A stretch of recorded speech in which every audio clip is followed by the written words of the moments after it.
Söz суроо берүүчү депутат Осмонов Айбек Жапаровичте. Рахмат, урматтууларга. Баяндамачы келсин. Капиталдык салымдар беренесине 2022-ге канча караган эмнеңер?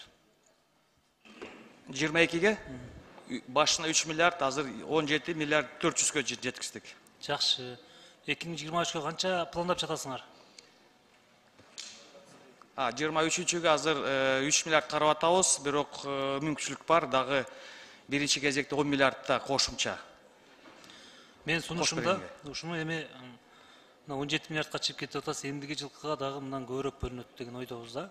Себеби анткени көптөгөн биздин депутаттар жана ошондой эле элдерибиз кайрылып, көптөгөн ушул соц объекттерди киргизип жатабыз да. Ошого сиздер 3 миллиард кылбай 10 миллиард эле бекитип койсоңор кандай болот 2023-кө? 3 миллиард биз карап бердик. Дагы кошумча 10 миллиард бул жаңы инструмент менен пайда болот. Бул жаңы инструменттер азыр бюджетте отурганга эмеси жок да, мындай. Башында карап койсоңуздар болбой ошон. 10 миллиардты. Бирок 10 миллиард деп эсептесек болор эт.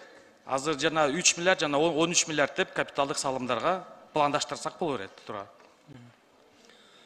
2020-жылы, 2019-жылы конкурстан алган көптөгөн строительный компаниялар социалдык объекттерди курганда, ошондо Акылбек Сөнбековичтин өзүнө суроо берген элем.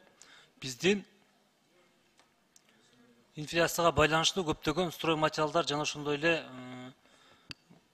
материалдардын баары кымбаттап кеткен, 2 эсе 3 эсеге. Ошонун негизинде көптөгөн строительный компаниялар бүтүрө албай калган. Ошондо Акылбек Сөнбекович айткан эле, биз ушуну коштуруп беребиз деп. Ошол маселе эмне болуп чечилди? Госстрой барбы? Урматтуу депутат, токтом чыккан кабинет министрлеринен азыр ар бир ошол объект боюнча подряддык организация менен сүйлөшүүлөр болуп, суммалар аныкталып, андан кийин төлөнүүлөрдү төлөп берип, карыздарды төлөп беребиз. Төлөп бересиздерби ошолорду? Ооба, ар бир объект боюнча индивидуалдуу, комиссия бар, төлөп беребиз. Мен билгенден 1 жылдан бери чечилбей келет да, ошол маселени жакшы карап, токтом чыгардыңыздар да төлөп беребиз деп. Ооба, токтом чыкты кабинет министрлеринен. Мектептин канча саны билесизби? Ошо объекттердин общий саны. Канча объект болгон ошол общий? 224 объект республика боюнча. Ошолорго кайрадан төлөп бересиздер, туурабы? Ооба, туура. Акылбек Сөнбекович өзү келип калды. Акылбек Сөнбекович, негизинен биз азыр 2021-де карап көрдүк, чындыгында биздин бюджет көтөрүлдү, өстү. Аткаруу бийлигинин алдыга кетип баратканы, айлыктардын көтөрүлгөнү жана башкаларды көрүп турабыз. Жанагы капиталдык салымдар беренеси боюнча быйылкы жылда 3 миллиарддан бөлбөй эле быйыл ушу 10 миллиардка эле бекитип койбойсуңарбы деп. Жана ошондой эле мен сизге кайрылганда айткансыз, жанагы 2019-2020 жыл конкурстан алган кээ бир строительный компаниялар мектептерди бүтүрбөй жүрөт ушу күнгө чейин. Анткени материал кымбаттап кеткен, инфляция өзгөрүп. Ошолордун госстройдон токтом чыгыптыр. Ошолорду тез арада берсеңиздер 200дөн ашык мектеп деп жатат да. 80%, 70%, 60% бүтүп калган объекттер. Ошолор боюнча оюңузду билгизип койсоңуз.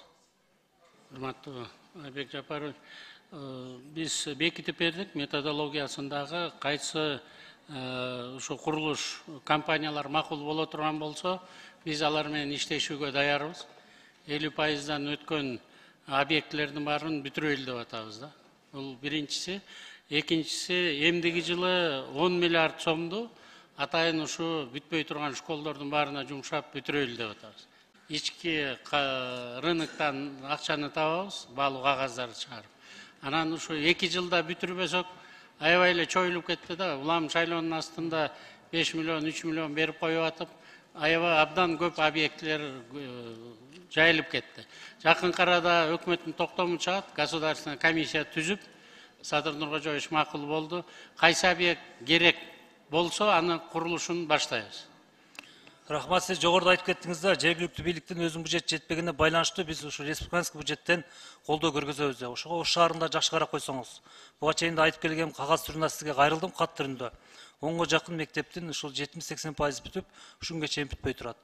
Чындыгында нормадан 2 эсе көп окуп отурат да, Ош шаары боюнча. Жана ошондой эле Ош шаарынын ичиндеги жолдор, мисалы Араван, Ноокат районун бириктирген жол боюнча 9 км 200 метр боюнча жапалак. Ошол боюнча да карап койсоңуздар. Рахмат, Айбек Жапарович. Біз өткенде бюджет жана финансы комитетінің дагы көчмө жыйыны болду. Ош шаарында бир гана нерсени айткым келет эле, ушу Ош шаарынын бюджети өспөй атат да. 1 миллиард 200 миллиондон 3 жыл 4 жылдын ичинде 1 миллиард 350ге чейин барып эле такалды. 150 миллион сомдун тегерегинде көтөрүлүш болуп койду да. Бул эми инфляциянын эсебинен деле көтөрүлдү. Ал ошол эле убакта Бишкек шаары 7 миллиардтан 14 миллиардка көтөрдү. Жергиликтүү бюджетин да. Ошон үчүн жакын арада Ош шаары боюнча атайын доходдорун көтөрүү боюнча иш-чара аракеттер башталат. Ушу декабрь ичинде даярданып план боюнча баарын астыга жылдырайлы деп атабыз. Эгерде Ош шаары 1 миллиард сом таба турган болсо өзүнүн бюджетинен, биз да 1 миллиард бергенге даярбыз да.